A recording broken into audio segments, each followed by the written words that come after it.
একটি সংখ্যার 50%-এর সঙ্গে 50 যোগ করলে সংখ্যাটির দ্বিগুণ হয়।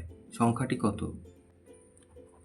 এখানে আমরা প্রথমে মনে করে নেই সংখ্যাটা। মনে করি সংখ্যাটি সমান সমান x। তাহলে এবার প্রশ্নানুসারে বলে লিখব। প্রশ্নানুসারে কি বলেছে না, এই যে সংখ্যাটির 50%, তার সাথে বলেছে 50 যোগ করতে হবে, সেক্ষেত্রে সংখ্যাটি হয়ে যাবে 2x, মানে তার দ্বিগুণ। তাহলে এখান থেকে x গুণ 50-এর 100, এটা মানে হচ্ছে 1-এর 2, আর এটা হচ্ছে 50 সমান সমান 2x। তাহলে এখান থেকে x/2 হলো প্লাস 50 হলো সমান সমান 2x। তাহলে বা 2, তাহলে x প্লাস 100 সমান সমান 2x।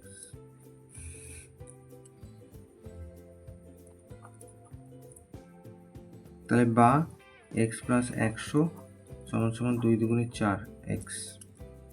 তাহলে বা 100 সমান সমান 4x, xকে ওদিকে নিয়ে গেলাম।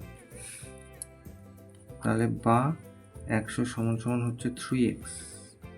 তাহলে বা x সমান সমান হচ্ছে 100/3। তার মানে হলো 3 3 9, 3 3 9 এত। তাহলে সংখ্যাটি হচ্ছে এইটা। তাহলে অতএব সংখ্যাটি হলো 33 পূর্ণ 1/3, এটা উত্তর।